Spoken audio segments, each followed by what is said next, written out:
this next step is the block in. And in the block in, I'm going to start looking at my source here with all the color and all the value.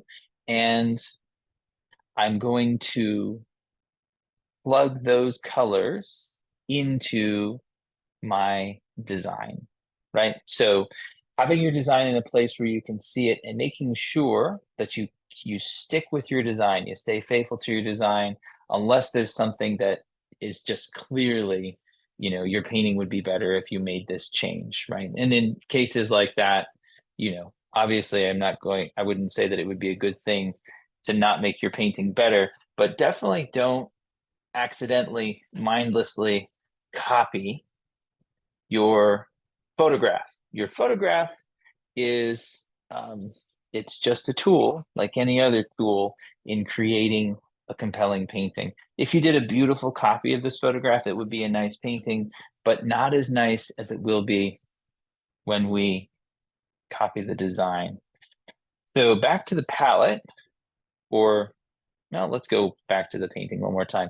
What's the lightest light in our painting, right? The lightest light here, and in our composition, we can see it here. The lightest light is going to be that closest sailboat right there, glistening in the light. Not going to have that more distant sailboat as light. We're going to let that be a tiny bit darker. And the reason is just because that'll help it feel a little bit more distant. It'll give us a little bit more depth. So on the palette, I'm going to take titanium, and we're going to mix we're just one color here. So titanium plus a tiny bit of gold ochre. I'm just getting a tiny, tiny bit of gold ochre on the tip of my brush. Not very much at all.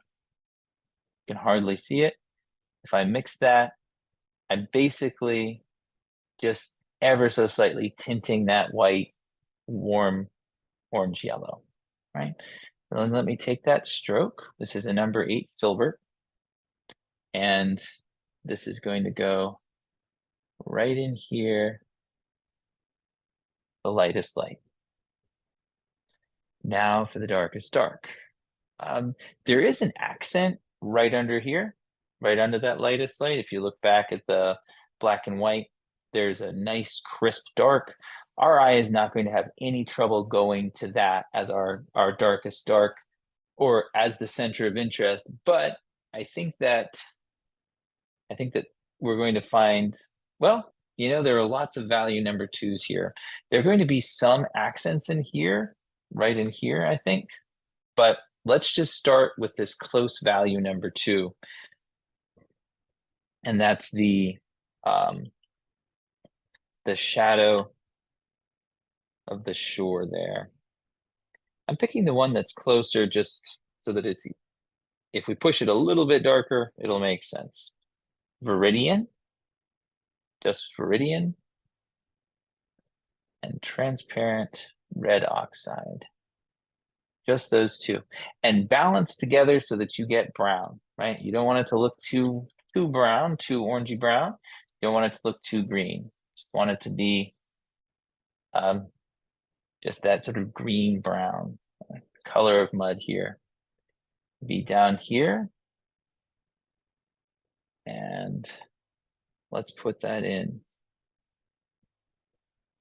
this shape right in here. I'm putting it in with some pressure, which is ensuring that it goes on thin. We got some thin paint here. And there we go. The values wanting to be right around that number 2 value in there.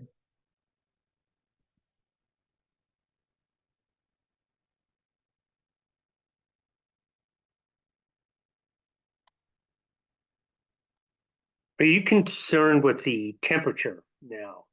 I mean, that should be warmer than, am I correct?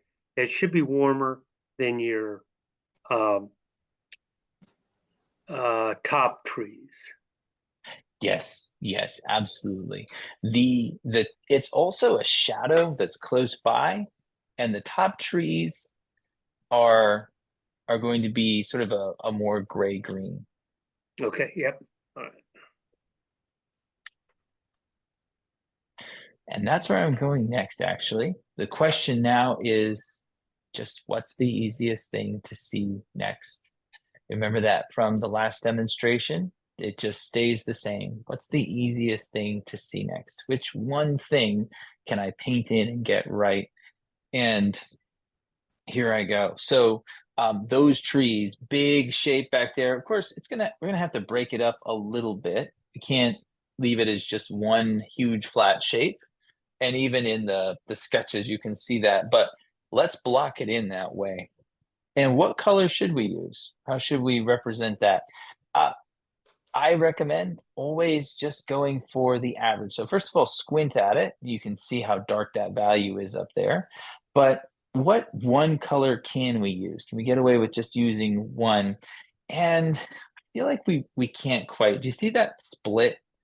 There's there's right above the sailboat that we took out, there's shadow, and it's just there's just a difference in the color one side to the other there, sort of half and half. And I like that, and I can see that in my even in my thumbnail a little bit. So this side over here is just going to be a little bit warmer. This side over here is going to be a little bit cooler. And let me see how I can work that out starting on the palette now. Oh, that won't be in the way up there. I'm going to mix the right side. Got to be a value number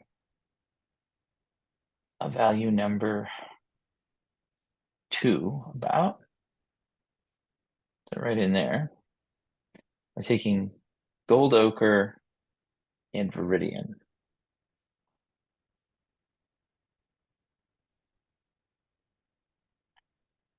And that is pretty close to the correct value. Maybe Or what just a value is tiny this? What value are we working on now? number 2. Number 2. Number 2.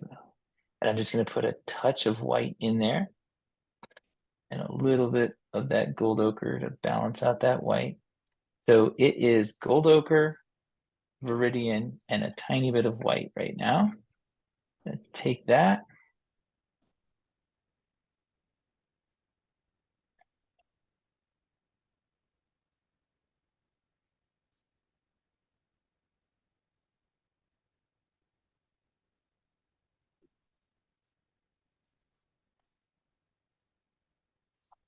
And I'm scumbling it in. I'm not, there's no thinner in the paint.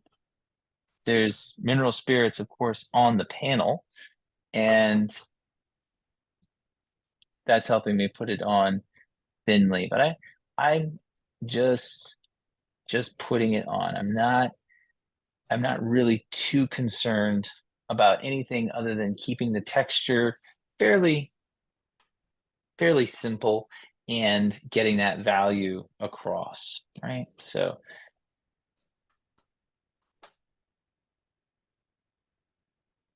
that was viridian gold ochre and a little bit of white. Value number 2, just going to get any glare out of that. And we have our nice simple shape back there. Now we need to change the color, and I'm just going to change the mixture. I'm going to try one thing first, which is just if we got that with viridian and gold ochre, what would happen if we took cobalt and viridian and mix those together with some white? Cobalt and viridian or cobalt and ochre? I'm sorry, cobalt and gold ochre. Okay. We're subbing out the viridian for gold ochre. I'm sorry for oh goodness. All right, let me just start over. I have to edit this out of the video, and you'll have to forget. I'm mixing gold ochre and cobalt instead of gold ochre and viridian.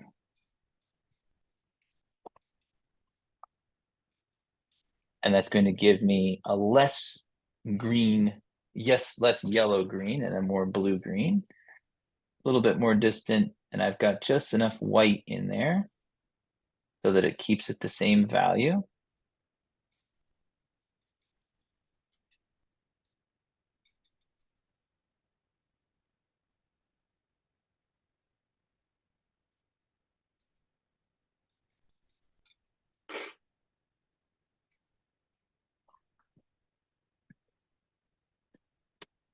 Okay, so do you see in that first shape how we've got basically the same value? We just have a bluer green.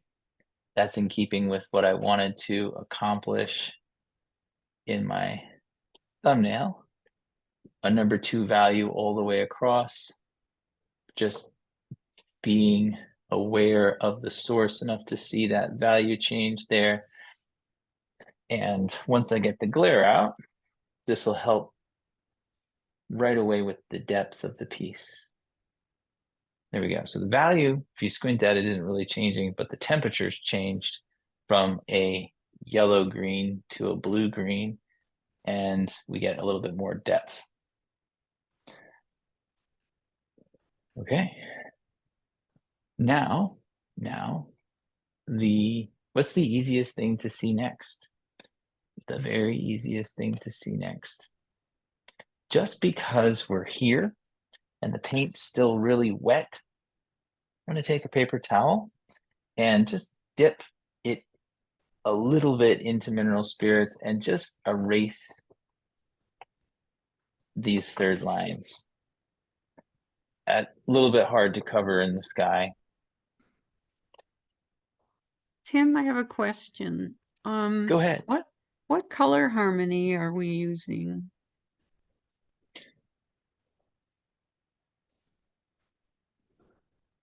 That is an excellent question. I am using, or what I'm seeing, I think what this is going to work really well with, let me go back to the source. I see the green complemented by these reds. You see the reds in the shoreline, so green and red. And then I see a really beautiful blue complemented by orange. So those beige oranges in the shore and in the boat as well. So I would just use a double complement here. Thank you. Mm-hmm.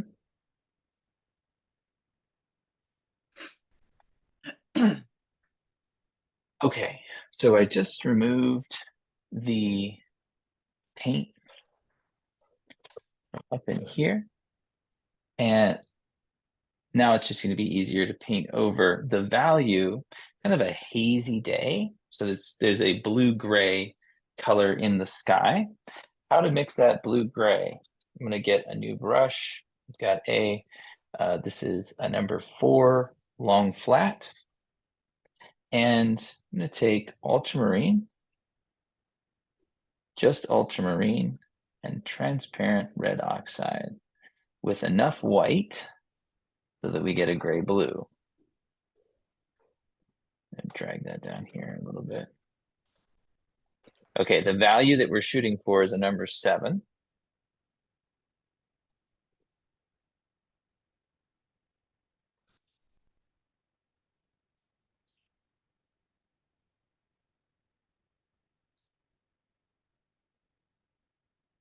All right, see that? That looks like the sky to me.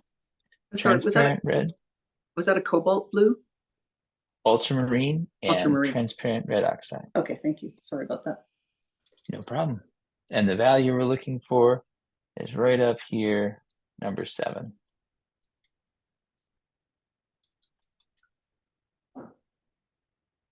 Yeah, number 7. Okay, here we go. And it's really one of the things that I think makes this piece work is the boat is white, just almost a number 10 value there. That's how I have it labeled anyway. And the sky is significantly darker. It is a number 7. So it's 3 value steps down. And that just gives us composition that's really bringing your eye quickly down to that light.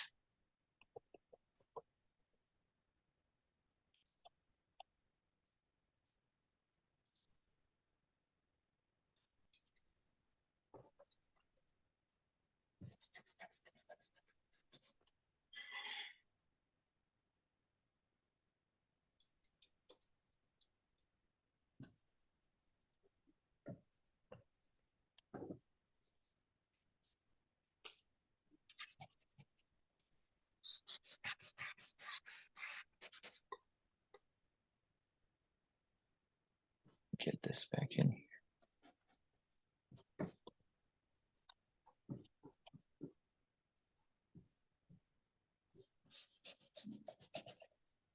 If you get a little green from the trees on your brush, just wipe your brush off, clean it off, and keep going.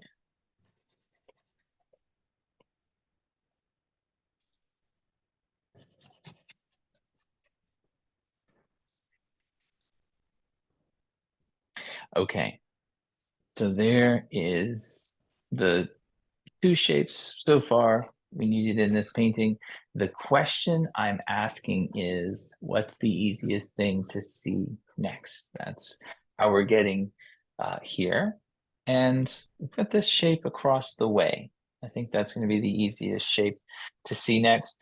Now, I don't want to give you the impression that I am just trying to start with the back and work to the front. It's just really what's the easiest thing to see next. And now that I have quite a bit of context in here, this just feels like an easy next shape to paint.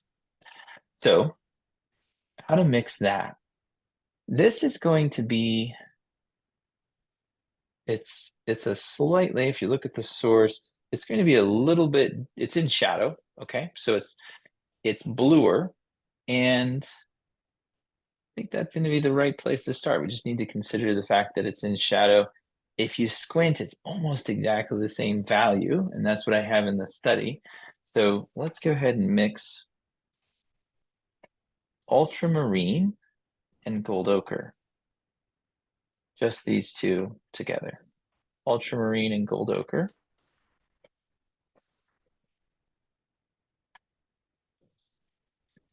And a little bit of white. There we go. Ultramarine and gold ochre. A little bit of white.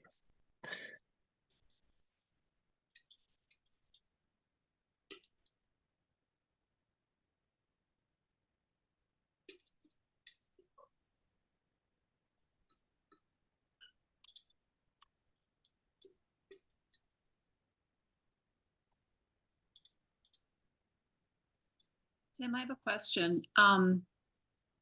I guess I might have resorted to using the gold ochre and viridian to keep it, sort of bring it more forward than the farther back trees that you did in cobalt and gold ochre. I love that you brought in ultramarine and gold ochre as a third component. Are you, so to make it be on a different plane? And a tiny bit darker. And a tiny bit darker. It's a fraction of a value darker because I used my darkest blue and I leaned it more towards that blue. So even though it's not black, and it's not even as dark as you know, if we were to use straight ultramarine, look how much darker straight ultramarine is. So it's not definitely at the end of its value range, but just a little bit darker and a little bit bluer in there. And it just pops it in front of this mass back here.